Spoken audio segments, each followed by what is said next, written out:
Well, our participant number seems to be holding pretty steady, so hopefully most people who wanted to come into the room are here. And I want to officially welcome everyone to this session that we're offering today about arts-based data generation. This is part of a multi-session series around decolonial evaluation learning. And we're going to be getting started in just a minute here when I hand it over to the student team. And in the meantime, my name is Michelle Searle. I'm an associate professor of educational evaluation at Queen's University. And I want to welcome you today and thank you for taking time out of your day to join us and to learn about arts-based data generation, to think about the many ways that we come together in research, inquiry, and evaluation spaces and the possibilities that it can offer all of us. I'm going to pass it over now to one of our student team members, Abby. Thanks, Michelle. So firstly, in order to make sure the technology runs smoothly, we have disabled the microphones, cameras, and chat. We have a support team in the background, so please hold tight if we have any unexpected interruptions. Our team will do their best to prompt address any issues. Please use the question and ask function if you have any questions or need any support throughout the webinar. Next slide, please. So before getting into it, we'd like to recognize the blessing we have being able to virtually come together as we join from all across Turtle Island. Our Dell team members are located in both Treaty 9 and Treaty 6 territory. We are so thankful that we're able to come together and learn more about decolonial evaluation and Indigenous informed methods.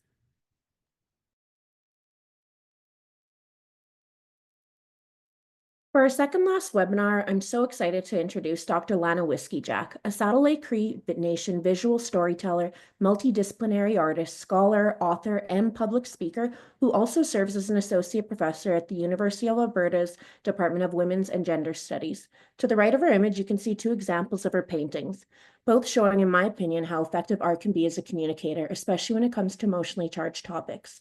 Within academia, her research has been heavily informed by Indigenous arts-based practices like these and has explored the notions of womanhood, sexual health, Nêhiyaw, gender diversity, kinship, and government systems, all whilst remaining grounded in the spirits of the Cree language and their ancestral practices. So without further ado, I welcome Dr. Whiskeyjack. Nêhiyaw. Thank you so much for that introduction. And it's good to be here. I'm talking about, of course, arts-based data generation, but one of the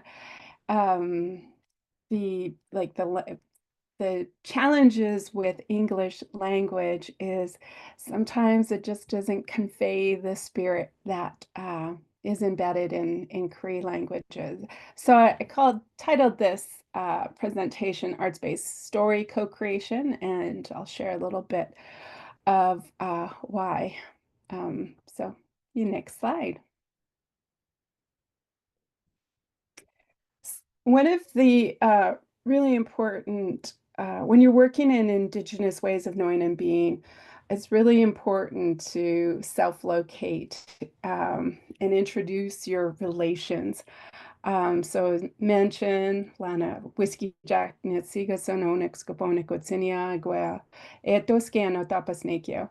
Mina, I'm also from the Eagle Thunderbird clan. From the West Mountains, and a lot of course, my English name and then my spirit name informs a lot of the work and direction that I learning within, and of course share. So one of the teachings we share in our Indigenous worldview is thinking in 7 generations. I see 7 generations as being the bridge between the past and the present, but also that I carry that knowledge from my ancestors. One of my adopted brothers, Dr. Kevin Lewis, he was talking about how many of our elders would share, that before they share some profound teachings, and that they would often say, I don't know nothing. And I was always kind of confused about that too. I don't know nothing meanwhile, they are sharing such incredibly brilliant intergenerational knowledge. And so Dr. Kevin Lewis would say, the reason why they say that is because they actually, a lot of our knowledge that we carry actually comes from our relations and from everybody that we socialize with and connect with. So the knowledge that we carry, of course, is generated by us, but it's also generated by transgenerationally. So my in acknowledging who I am in my language, I'm also carrying that blood memory and the stories of the generations before me, but I also have the responsibility of carrying the knowledge and stories for my future. So in this slide, you'll see I have names of 7 generation. Well, not I have a granddaughter. Of course, Natan's my daughter. I have 3 children and 4 grandkids now. Nêhiyaw, myself, Nêhiyaw, my mother, Nokumpan, Caroline, and Caroline's mother, Nitsapan, Maggie. And pun at the end of those words means that they're just no longer physically here on this earthly walk, that they're a spirit, they're ancestors. But the Nitsapan, Maggie, you'll see is the same word for Nitsapan. Of course, I don't know, I haven't met my future great grandchild, but they're both the same words carrying that ancestral connection. So the language embodies like that profound transgenerational responsibilities of carrying on. So it's a lot to when you're introducing yourself in the Cree language. It's a lot of responsibilities when you're presenting who you are, because you're acknowledging but also representing those families that you come from, but you're also representing your future generation that you haven't met yet. So next slide. Another really important, I guess, framing or in our research work we call theory is my language of Nêhiyaw. Nêhiyaw is a polysynthetic language, meaning it is made out of many morphemes. And it's a non-gendered, non-binary, very fluid language. It's descriptive, verb-based, action-based, relational. And our elders would often say our language is spirit and our words are medicine. So this Cree, of course, we, are known more as Cree people or the Cree language, but Nêhiyaw is, when you break that word down, Nêhiyaw begins with or has the root word of Nêhiyaw, meaning number 4, and Inu or Isinu, of this earth. So we're 4-part beings of this earth. It's also when you see "win" at the end of a lot of our Cree words, it's about the interconnections, like the relations and the essence of what those words coming together. So when I say like our language is relational, it is of this land. It's always in connection to this land, but also to the cosmos. Apologies, I'm like looking at different slides here. So Cree is very inclusive. It is, so when I'm working on my research, I'm always thinking in Cree, but I'm often, of course, translating in English. And I grew up in Cree households where my mother's generations is kind of that last generation to speak the language, and as part of their first language. And my generation, I think, have like over 50 first cousins, and only one is a fluent speaker. The rest of us, especially for myself, is returning back to the land. But my grandmother would often say, the language is within you. You think Cree, because I of that connection to the land, but also the connection to our family and seeing that worldview and being in that worldview when we go harvesting medicines.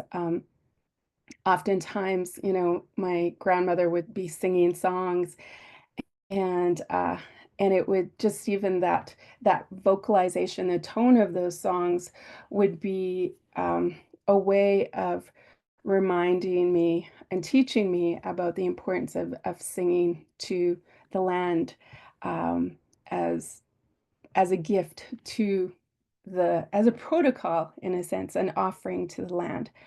So there's an example of the importance of that relationship. Can move to the next slide. So art has always been one of my first languages. I taught at Blue Quills for over 12 years, and we as Nêhiyaw, I've learned, are really highly visual literate peoples. We use nonverbal communication in a sense in different ways, and we communicate very expressively through arts-based practices. And so I'd always incorporate art-based practices in every course I taught, and be able to teach students how to read art. And it's, again, was taught by my grandmothers of reading the land and connecting to the land. So those skills were transferred into art practices. So I always begin my art. I consider art as my own personal ceremony. When I go into my studio, I know I'm going into connecting with spirit in a different way. And oftentimes spirit is informing my what I am creating, because sometimes I don't go in with a whole lot of plans. I just go in with the knowledge that I want to share, and through the process of creating is that kind of guides my my art. And there is like no word for art in Cree, and in many Indigenous languages, there is, the closest words in Cree are about making mark or manipulating, that act of of changing something or making a mark.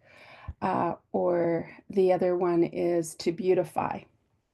So art was one of our ways of just how we lived, to be in balance, to be in good relations, to use our thoughts, our bodies, our minds in a good way, so that we're, again, maintaining that integrity of carrying our 7 generations with us. And these are like protocols that aren't written down, but are shared through those intergenerational relationships, that kinship. But a lot of times when I'm starting my research work, I often do bring actual protocols, and in our practices, we bring protocol and print and gifts to our elders and our knowledge keepers, as a way to, that offering to them. But not every Indigenous person works in those ways. And oftentimes when I have a strong relationship, I'm working always with folks that I have strong, trusting relations with. And that protocol is our ethics. It is our consent, ongoing consent. It is also our agreement of conducting or engaging in this research in a good way. Can move to the next. So this is one of my paintings I did during my doctorate, when I was looking at researching intergenerational trauma. And while I was Well, when I was working at Blue Quills, I worked a lot with my mentor, the incredible Denisovan artist, Alex Janvier, who um, left this earth walk last year. And he had a profound, he actually attended Blue Quills, and I was helping him when he was working on a commission, a painting for Blue Quills. And and it was called Apple, and I'll share a little bit more about that later. But he talked a lot about and was processing his experience as an Indian residential school survivor or thriver, as some people, or veteran, and the heaviness of sharing that trauma. And but and while he would share, and then he would paint, and then he would share some more, and then go back to painting. And of course, at the end, he created this incredible painting that was colorful, but the amount of stories that went into that process of painting was also a way for him to he was sharing with me how to kind of hold space for the heaviness of those stories, but also transforming them. So he said to me, if you want to paint something ugly, make it beautiful. And again, it's that responsibility goes back to those teachings of being a good relative, of carrying that you carry your ancestors with you, and you want to carry that knowledge that's going to continue to help our future generations. So in order to kind of, deal with that, that heaviness of that research around trauma, art was a way of transforming that trauma, of processing it, and visiting with that and acknowledging that trauma, and then moving into this place of being able to um, actually vocalize. So it was really important to move through that trauma and transcend it, so that you're able to um, come into your story. So you can move to the next slide. So this, in introducing myself, I'm also my great grandmother in Nêhiyaw Maggie was one of the first generations to go to Indian residential school, and then my grandmother, and of course my mom was that last generation. But those impacts continued on, and we see that in a lot of our statistics. And so when I was working on my research around that trauma, again, another way of helping to process, of coming into, of confronting that trauma and then transcending it, was coming into this place of when we're visiting. And these photo series are called Pizziquas, or Devouring Pizziquas, which is apple. And apple is one of those kind of lateral violent labels for an educated Indigenous person, or being red. So that's why my face is red. Is, when we're doing, as Indigenous people, when we're engaging in research, because research in many communities can be a very difficult or challenging word, or something that's even looked upon as a swear word. And so it was about coming into this place of, again, reclaiming a word, that apple, as a way of visiting that word, so it no longer had power over me. And so in that process, again, learning to sit with, things that are harmful, words that are harmful, experiences that are harmful, is visiting with it. And so I had a lot of fun, and of working with such a kind of like a harmful word, and transforming it so it became a playful experience of kind of disarming the harm of that word apple. And through these photo series, these photos were taken by my very dear friend, who's a photographer here in Edmonton, Rebecca Lipia.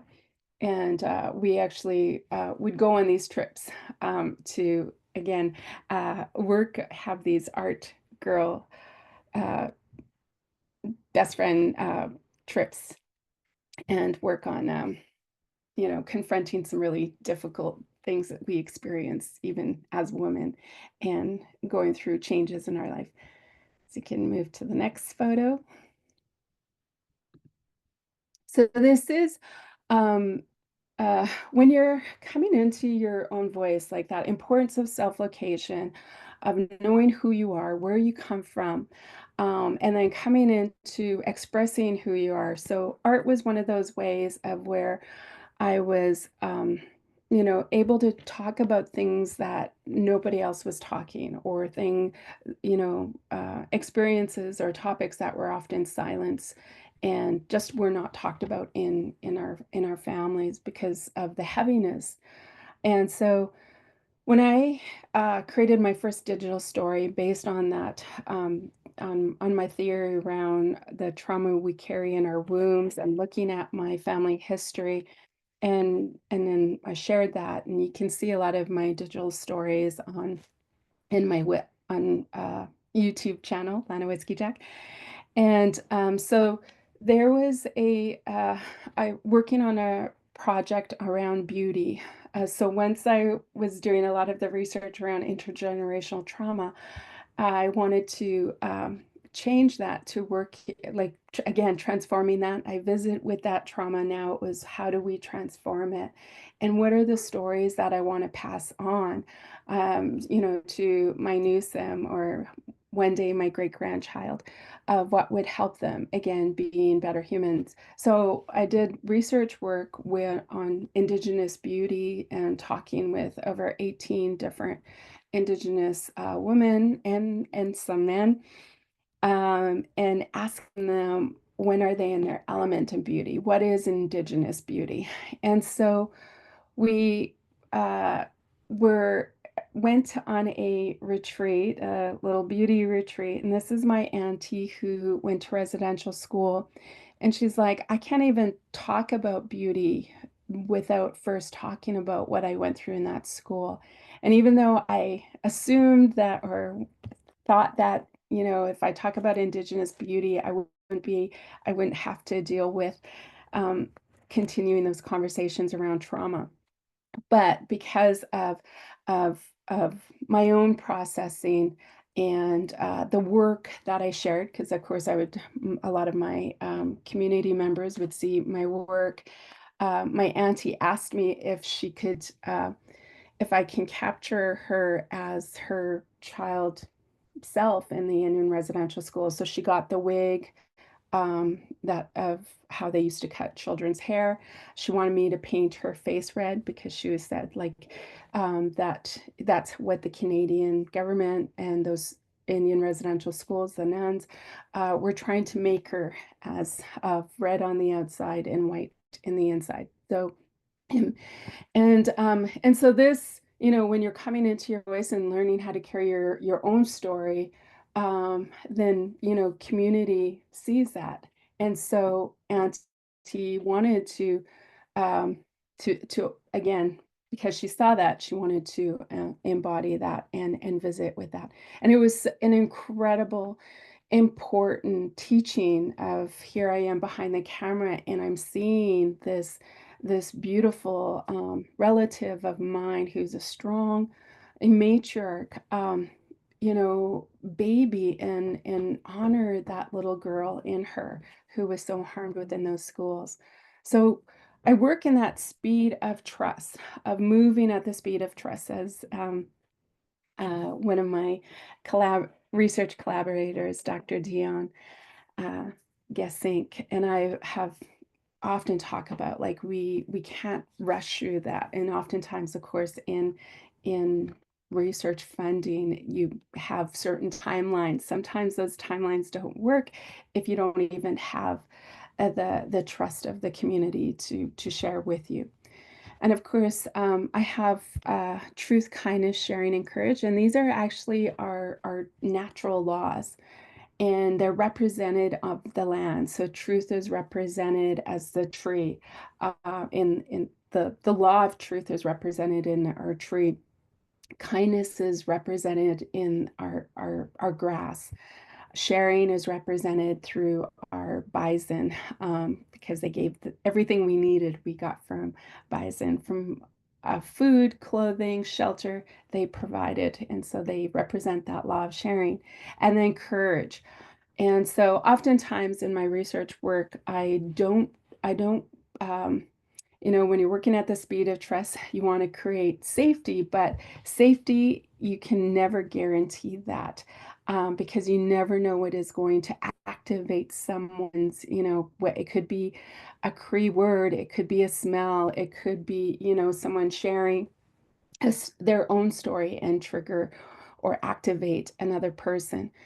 So in my research work, it's really important, reminder, we created protocols of engagement to help remind people that to sit with their own courage, visit their own courage, and when we are being activated. So there's a great reciprocity. And of course, when you read up on decolonizing research methods or research of ceremony, and many other Indigenous scholars who work within Indigenous ways of knowing and being, that reciprocity is really an important value in engagement. And that reciprocity, especially for me as an Indigenous researcher, is lifelong. Like, I work with elders and not be accountable, and grounded in our values and our ways of knowing and being. And so when we're holding our own stories in that sacred manner, it's reflecting, and then of course it's reflected to others. And so they, again, trust you in sharing their stories or that the data. So in this photograph, I was actually tearing up when I was taking photos of my auntie and seeing her in her element of courage and embodying, those that strength of coming, living through, in her words, living through hell to get to this place of still being able to speak her language and be in her beauty. And so the quality of the stories really is dependent on the quality of the relationship. And recently I heard Chris Anderson talking about, bad data equals bad relations, and good data, of course, equals good relations. So that importance of being that good relative, of course, sharing the values. So there is the amount of conversations that I've had and able to role model of transcending those working with my auntie, and we were able to that her beauty. So that balance of confronting that heaviness or negativeness, balanced with then coming into moving through those of strength. Kids, I don't know if we'll be able to share the digital.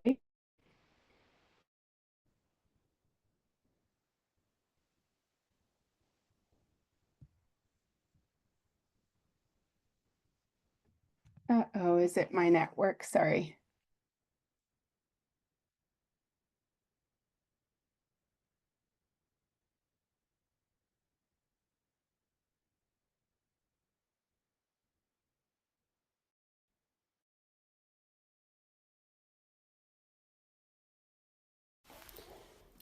Tema skutamaan Maya kamia sik matsun. Kaya sige at mustotig man no tugo tansan me mia siguma. Kap matse aski ego miona aski. pukki koe ki kawi noas ki e kanoi tamago ya mota. E kuan ma e mamot sa ki teita manas ki sam iki peks na mo tiga no tagok negawi no kom e kuan negawi sak eki vitamote kan me ke atmustote. Tanse e pespaik an ma ego e miasik mam tanetagan miasik minap matsuan kweski kwe ke to testamaso am ka skwea ego ni ai teita mana ya an ma Nêhiyaw ita aya wite atmoyanap sesan ma kikwan maya aya Nêhiyaw ita beauty kaitoe aya kipeks na mago yan nutugo kaya ekiwi tamote kan tansan ma kutawi no kimio eki o sitamago ya pukki kwe kipemigo ya ekwan maya takwe miopmatsia ego mio asigo motas ki kianois kawi to testamatsu ya ki kwe ego kaksna maya ko chansno ego kusimna skwessak tanse ki sagi to kasagi swingia eskwel pis ketatoe kagiteo ego mane mamtani tamani go epe miona go pukki ega amigo ya kutawi no ego takwe miatama tatu giskao tatu piseme tatu aski sam kweski kwe kamamtani testamasian magatutama ki kwe ego kaksnamaya ko tansno ke ko kusimno mina tansiga kasagi sotik sam mise to no moyoksi te tami squal maga kaksnamaya ko tansaya ke tutaki we tansi kanaga tem sotik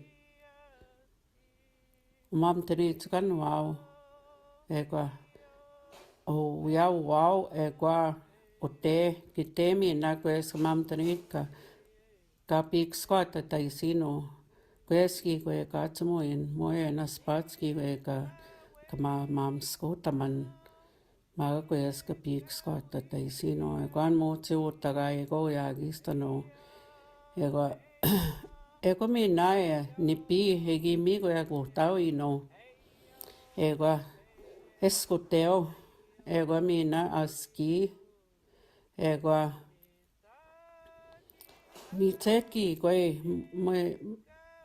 moimstayan ma moi mitone kwe se mamtane tamanan tanski speak skan maga ego ma wite atmoyan tansan ma beauty gateway pukki kwen ma kaisko yawa wis ni tau kaya tosum snow eu pegaya tansan me isexna moa ko tansi ke pe pictiga squessa ke na pesa tansi kweski kwe ka mamtani testamaso te ko awistina ka Nêhiyaw mamtani ta miasen ta Nêhiyaw in miasen min tatugiska ka unskain ego kanaks kamasuin kigawi kuhtawi ego kahkiogitsanak kussamak ego kichapanak mina pisektaniste tagutean chapan meiten anaskamau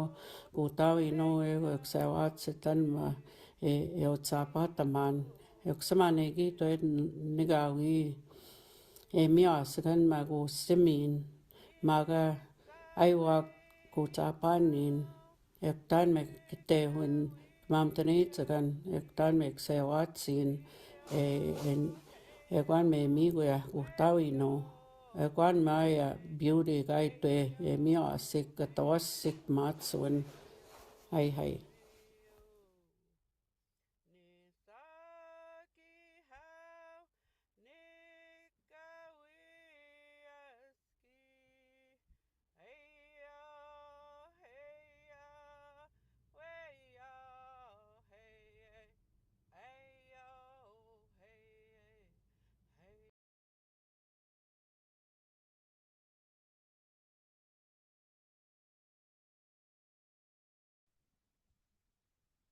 Thank you. Can go to the next slide.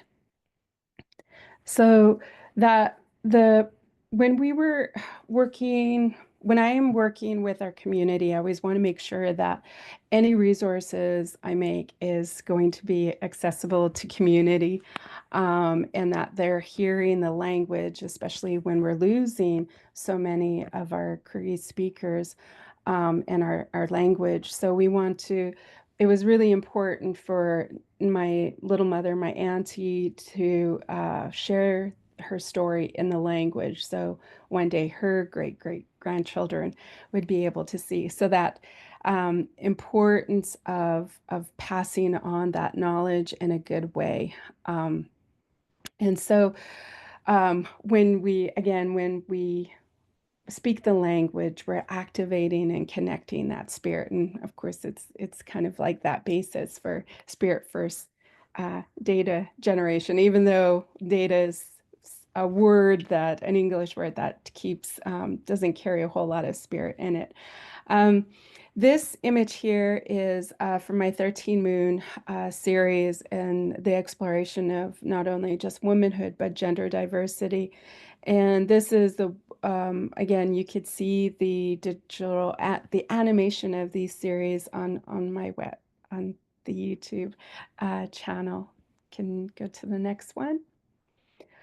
My current research, which is coming to closure with Dapateyamukamik, or Humble Lodge, is an urban two-spirit rites of passage.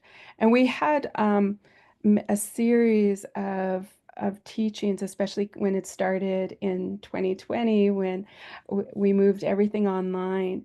And we had knowledge keepers coming in, sharing some important protocols and knowledge with our community members. And this image actually was created by our research assistant, Kristen Linguist.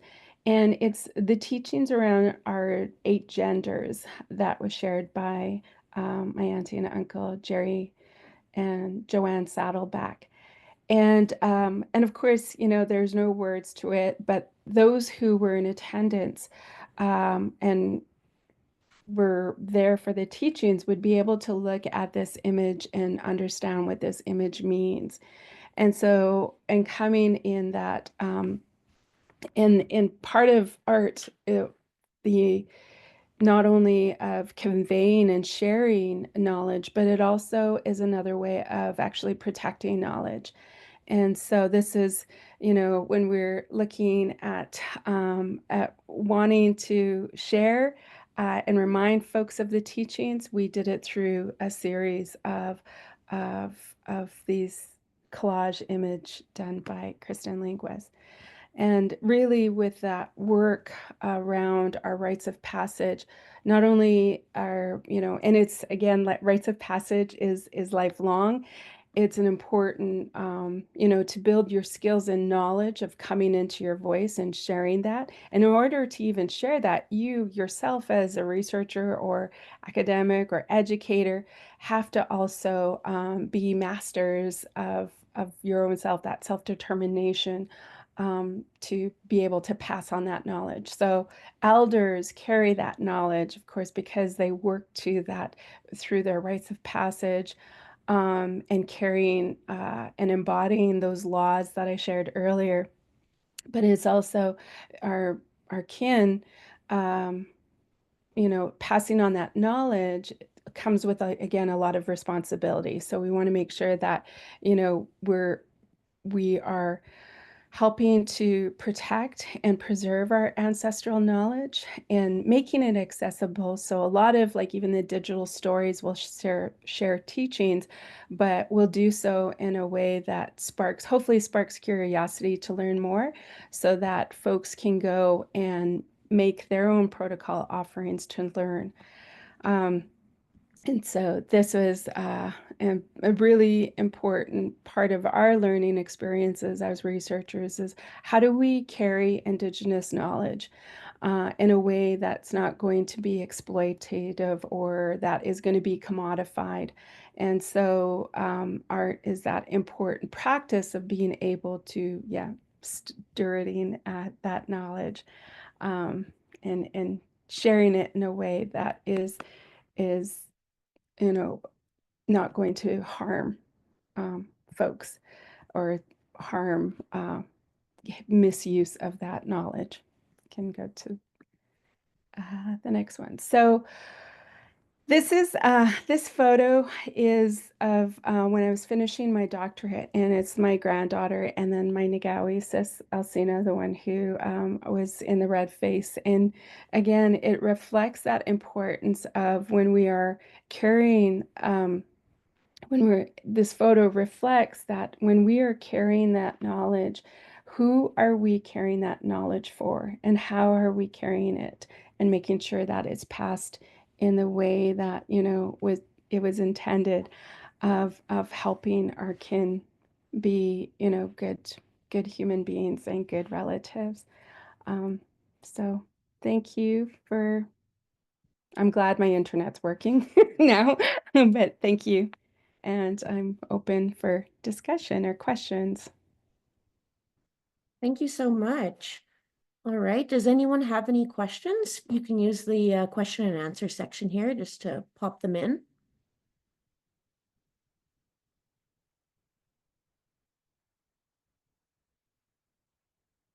I know personally I have a question, so I guess I will ask it just to get us started off. So in your presentation, we were exposed to some techniques such as I saw photo voice, there was painting, and there was collage. And in one of our previous presentations, our presenter spoke about found poetry. So I'm wondering if there are any other techniques that you've utilized in your research or you've seen as being successful that our attendees could look into. Yeah, so we have had a series of working with Indigenous expressive arts therapists and doing bricolage work of connecting people online, like bringing spirit, and so we also have, oh my goodness, we've done lots of work from learning how to make moccasins, tanning hides, because arts is not just the painting and the the high arts, but that are Indigenous arts as well, of working on the land and yeah, working again with others when we're learning how to bead and sew.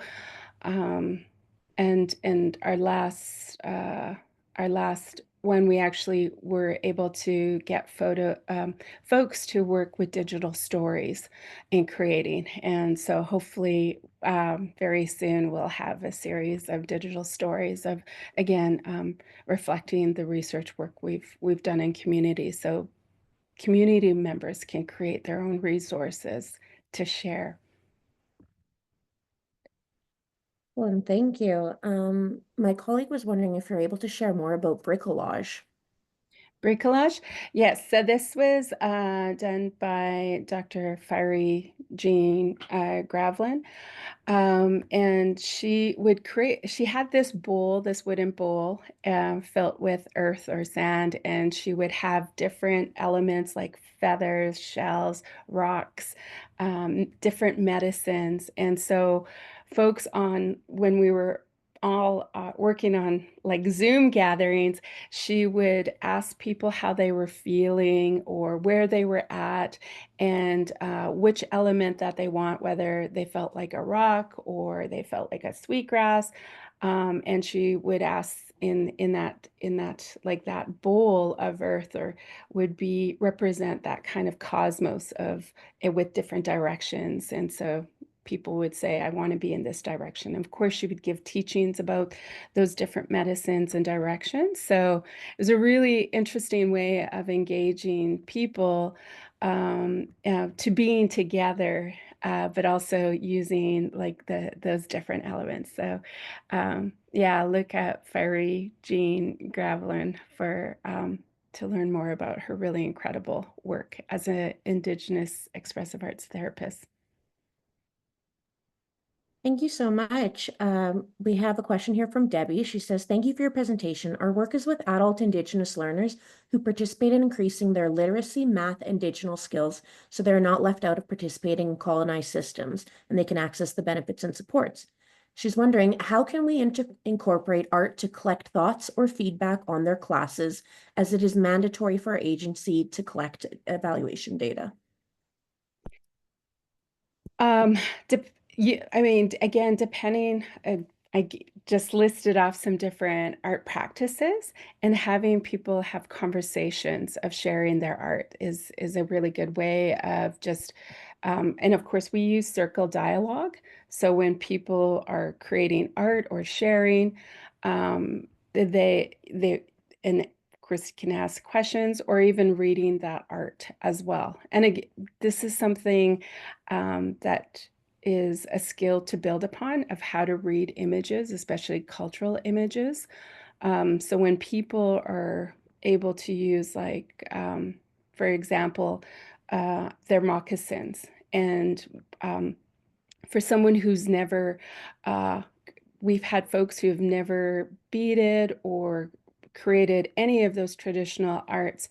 The fact that we have like a bunch of moccasin makers from our group reflects that, that growth in a person's, not only with their skills and knowledge through those moccasins. So that's again an example of evaluating how well are you translating and your project, or your research. Thank you. What advice would you offer to an emerging practitioner when it comes to thinking about weaving arts into their practices? I th- I think like having a diversity of introducing art in diverse ways to folks, because you never know, like there are some people who absolutely didn't connect with moccasin making, but they connected with rattle making. There are some people who, are not singers, but there's others who are other, incredible high tanners. And so introducing different, like, little practices. I have a lot of little, like, drawing exercises, as long as someone can hold a pen. They're really simple, because a lot of folks, every workshop, I will have people like, I've never done art. I am not an artist. I can't even draw a stickman. But I'm like, as long as you can hold a pen, pencil, or your iPad pen, then you're able to engage in some art practices. And breath work was and incorporating breath work. So you're making sure people are getting comfortable, checking in with their body. And there's one exercise I do called the spiral meditation drawing. Again, this is a really good little practice of just getting people to be comfortable and get grounded, especially if you're not in your work is in person. Then you can get folks to engage in that way, but also that's something that they can take home and continue to do as well. And I've had students, again, who would say, who have ADHD or, different abilities, and say that they continue using some of those practices because it helps them with getting grounded, or or when they're just problem solving or just needing that moment. So you want to make sure that your art practices are something that they can do, and when they're on their own. Thank you. Our last question here before we wrap up. Oh, actually, we just got another one. Do you have any examples or experiences where you were able to successfully use art methods to report to funders when perhaps their processes were more westernized? Interesting. Yes, I mean, my digital stories are in the art shows, art exhibitions, like some of the feedback folks have shared back of just the impacts of the work. I think those are a few different examples of but for funding, let's see, just thinking. I mean, my projects have been going for 5 years now, and especially with this rites of passage. So definitely some of the resources we've made um, are examples of like kind of that deliverable to funders. Thank you. We have one last quick question here. It seems people's interest is getting piqued now.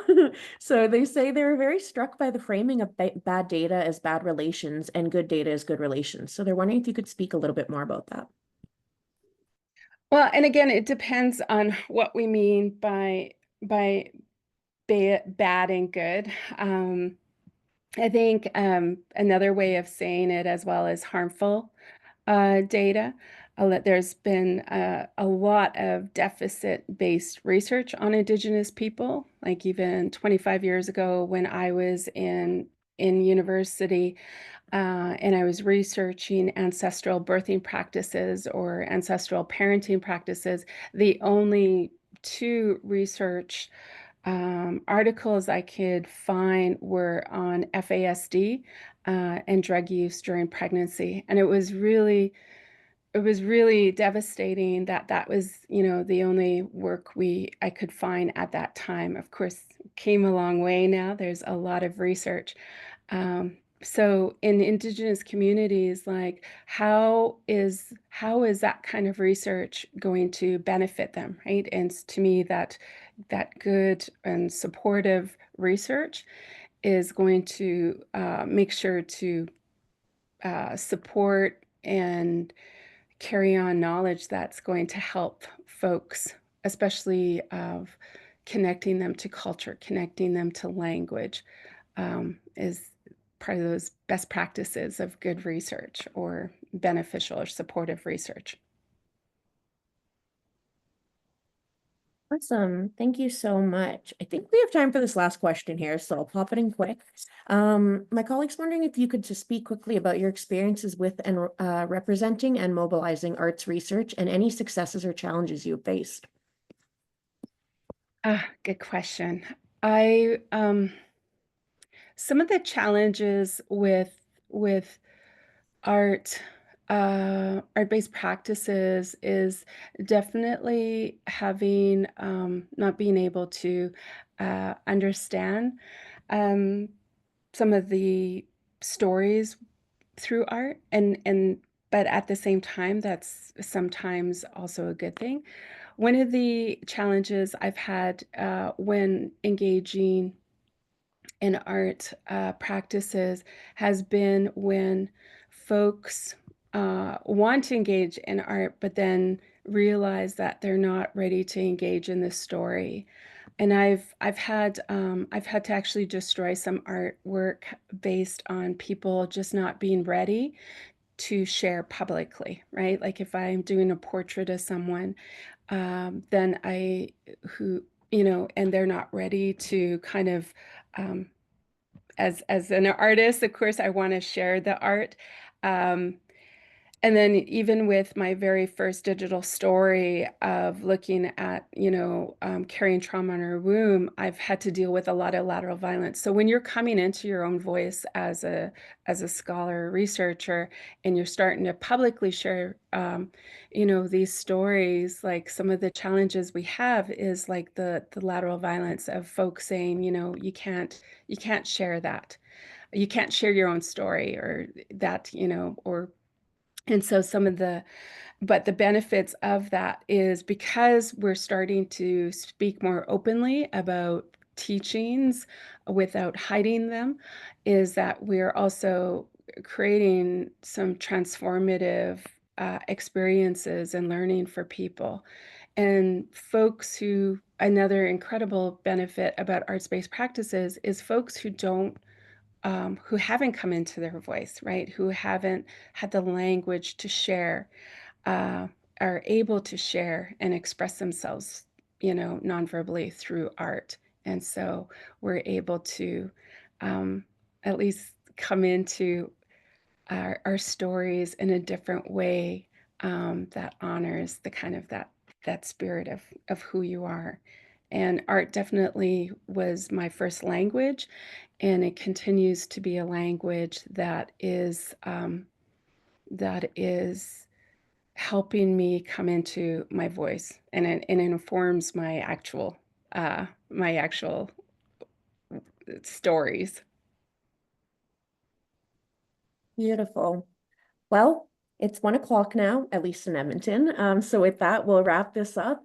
I'd like to say thank you everyone for contributing to this great discussion. And most importantly, thank you to Dr. Whiskeyjack for gifting us some of her time today, as she is on sabbatical. So we're very honored that she would do that for us. If you'd like to further your learning, we have our last session with Reciprocal Consulting's Amber Bedard on May 7th. In it, we're going to be doing a deep dive into Indigenous data sovereignty and the practical implications of it in culturally responsive evaluations. So here on the screen, you can find our QR codes for the ECN's website, one for the feedback forms for the series, and then the stylized guide. I'll also send in the chat after. And then finally, thank you guys so much. I hope you guys have an amazing day. And there's our contact information if you have any further questions after.